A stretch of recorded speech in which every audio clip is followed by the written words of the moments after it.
We are talking extension candidates on today's show, but quick self plug because we are so close to 27,000 subscribers. So if you have not joined the channel yet, please go ahead and do so and help us reach that milestone before kickoff on Sunday.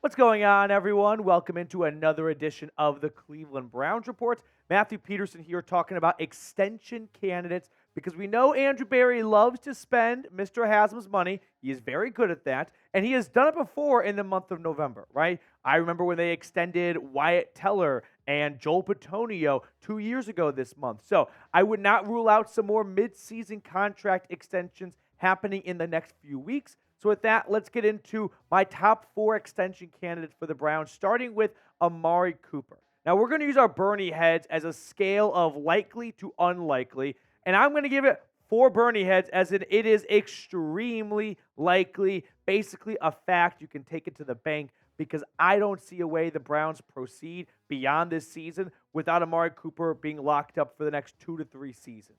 You look at his stats so far as a Cleveland Brown, he could be the first Browns wide receiver in who knows how long to have back-to-back 1,000-yard seasons. I think maybe ever. I can't remember that stat. I really don't want to remember it because it's that sad of a stat. But Amari Cooper has been an essential piece of this offense so far this year through Nick Chubb going down, through 3 different starting quarterbacks, and we're not even at Week 10 yet officially. Amari Cooper has been the only constant. And then you look at the other wide receivers in this room. No one else is coming anywhere close to the production that Cooper is putting out. Now, Amari is going to be entering the last year of his contract after this season. 2024 will be the final year, that 5-year, $100 million extension he signed back with the Dallas Cowboys. And he's got a $23.7 million cap hit. That's a big cap hit. So the Browns can go about this one of 3 ways. Way number 1, don't do anything at all. Just let it be a $23.7 million cap hit. Don't restructure, just proceed as is. Number 2, they could trade or release him to get that contract off their books and lower that cap hit. Or, which I don't think is very likely, by the way, number 3, the more likely option, extend Amari Cooper, lower that cap hit, spread it out over a few more years. The Browns did add some void years to his contract, which is just like fugazi. It's mythological. It's not real. There's just extra years added on that Cooper won't be here, but they can spread the cap hit over those years. Now, he's still got some good football left in him. Like, fun fact, Amari Cooper, and maybe coming out with this, went to Alabama and came out of the draft and was younger than Calvin Ridley was while he was still at Alabama, and the two never played together. Very strange, but Cooper is a spring chicken, so he still has a lot of gas left in the tank. Now, what could it look like for an Amari Cooper extension? He's going to be turning 30 in June. We saw that DeAndre Hopkins, who was on the wrong side of 30, did not get a whole lot of interest during the offseason. Now, Cooper has been better this year than Hopkins was in his last season with the Cardinals. So I think Cooper could get a 3-year, $50 million extension. That's an average of $16.6 million. He has played worth more than $16.6 million, but he's also going to be 30 years old. You don't see a lot of big money going to 30-year-old skilled players. But you guarantee half of it, $25 million, so it's more or less a 2-year, $25 million contract extension. Lower that cap hit, and also give Deshaun Watson a few more years of really good wide receiver play, because if the plan was to go into the season banking on DPJ and Elijah Moore really rising to the surface and showing that they can be the future receivers of this team, well, that plan has gone down the toilet. So they have to have a plan B, and that is keep Cooper here for longer. Now, Howie Mandel time, would you do this deal? Deal or no deal? It's way more fun to say no deal, but in this case, I am taking the deal. I would do this if I were the Cleveland Browns. No deal? No, deal for sure. Second extension candidate for the Browns, Grant Delpit. I'm going to give this one 3 Bernie heads. I really want to give it 4 Bernie heads, but I don't think it's as much of a lock as Amari Cooper is. And so for that reason, I'm going to put it a step below Cooper and 4 Bernie heads. But Delpit has been phenomenal this year. He has been a top 10 safety. He has looked and played every bit of a Pro Bowl caliber safety. He is leading this team in so many areas. He is always around the football. He is always emerging from the pile. He comes with so much confidence and swagger every single play. He can stop the run. He is awesome with the awesome in pass coverage and ball skills and everything like that. And like I said, PFF ranking him number 10 out of 87 qualifying players. But I think if you're the Browns right now, and if you're Andrew Berry, you're thinking about who are the must-haves on this roster, right? Who are the guys that we just cannot go without? And on defense, I think it's 3 players. Myles Garrett, Denzel Ward, Grant Delpit. I think those are your 3 absolute must-have pillars, right? One guy from each different position group right there. The defensive line, the corners, and the safeties. Unfortunately, the linebacker position is the only spot kind of excluded from this list, but I don't think any of them have looked like an absolute must-have defensive pillar for the next 3, 4, 5 seasons. Whereas these 3 guys, Garrett and Denzel Ward, are playing the 2 best seasons of their NFL careers, and so is Delpit. All 3 of them are having career years right now.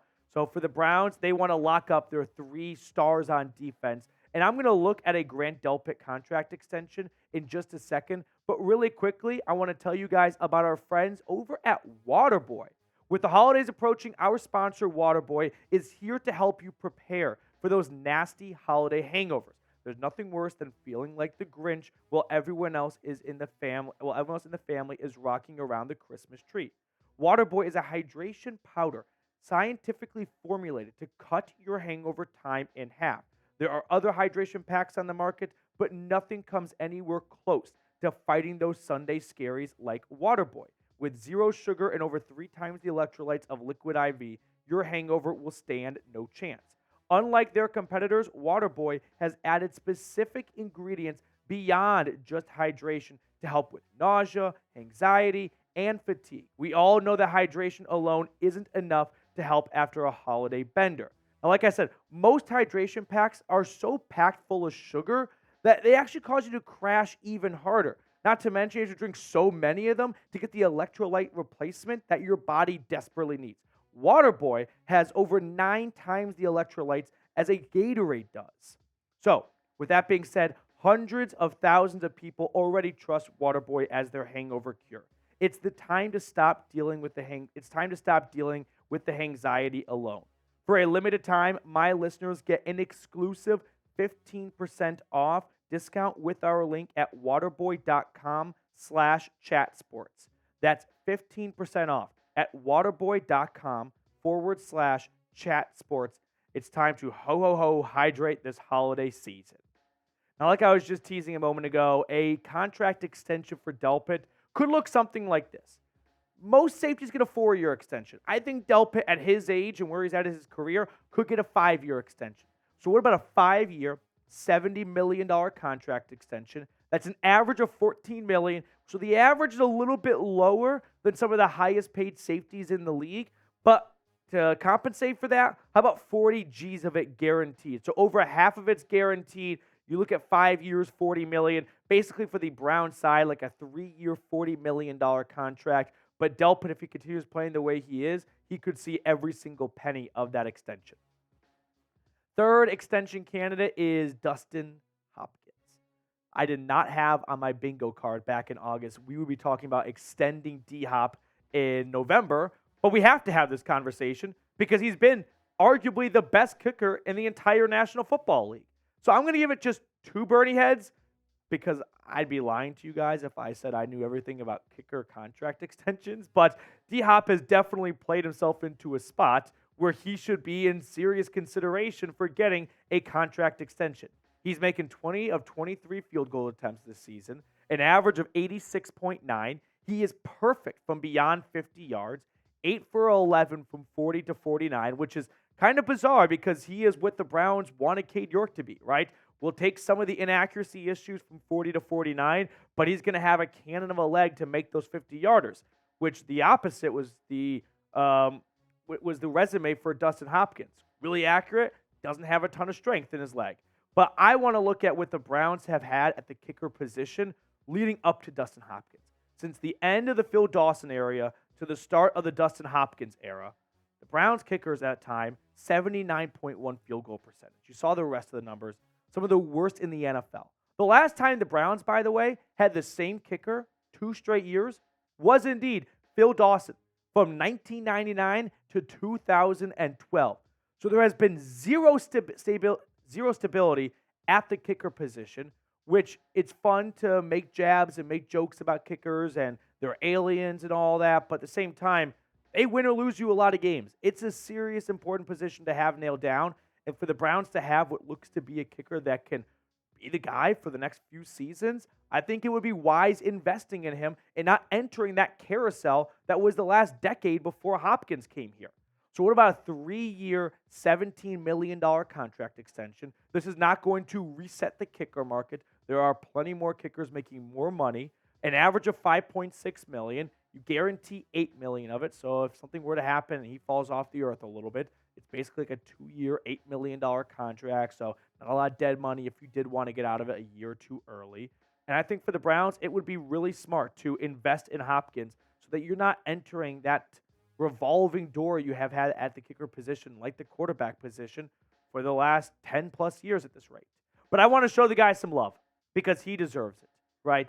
Traded over here after losing the job in LA to Dicker the kicker, which is a little bit ironic because that was the kicker I wanted the Browns to draft over Cade York. So I guess we ultimately ended with the ugly girl at the ball. But when she takes her glasses off, Michael Scott style, she's super hot. So we love you, D-Hop. You're the better D-Hop in the NFL. And let's show D-Hop some love. Type 7 down below in the comments.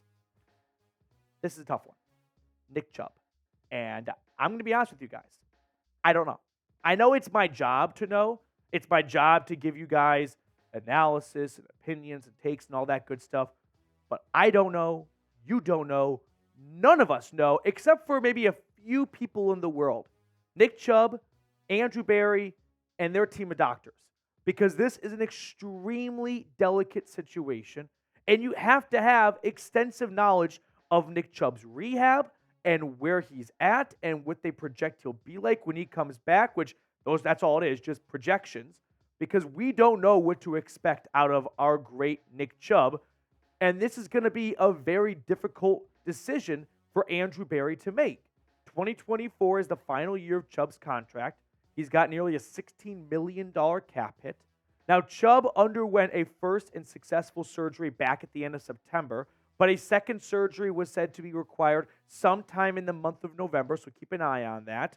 But Chubb, I think, still has plenty of years left in the tank. Like, if he does not get injured against the Steelers, we are saying no doubt they are extending Nick Chubb after the season. Only 28 years old, but he is built like a horse. He can go into his 30s, kind of like Derrick Henry is.